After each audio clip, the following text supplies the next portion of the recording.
Hi friends, welcome to my channel. ఈరోజు నేను చేయబోతున్నాను మెంతికూర పప్పు అండి. ఇది హెల్త్కి చాలా మంచిది, టేస్ట్ కూడా బాగుంటుంది. చాలా సింపుల్గా చాలా త్వరగా చేసేసుకునే రెసిపీ అండి ఇది.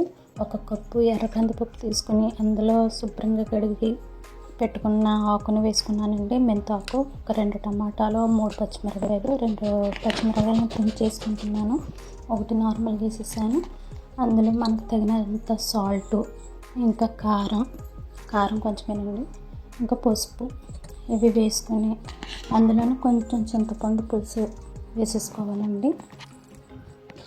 చింతపండు పులుసు వేసుకున్న తర్వాత మనకి పప్పు ఎంత ఉడుకుతుందో దాన్ని బట్టి వాటర్ వేసుకోవాలి. వేసుకుని జస్ట్ 2 విజిల్స్ అండి. 2 విజిల్స్ తర్వాత చూడండి నాకు పప్పు ఎంత సాఫ్ట్గా ఉడికిపోయిందో. మళ్ళీ దాన్ని మెదపాల చేయాలన్నట్టు లేకోకుండా త్వరగా అయిపోయింది. ఇప్పుడు ఆ పప్పులకు కావాల్సిన తాలింపు పెట్టుకుందామండి.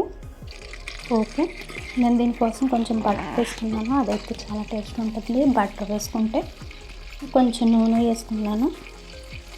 ఇప్పుడు మనము ఎల్లుల్లిపాయలు చితగొట్టుకున్న ఎల్లుల్లిపాయలు వేసుకుని తర్వాత జీలకర్ర, ఇంకా ఆవాలు వేసుకుందామండి.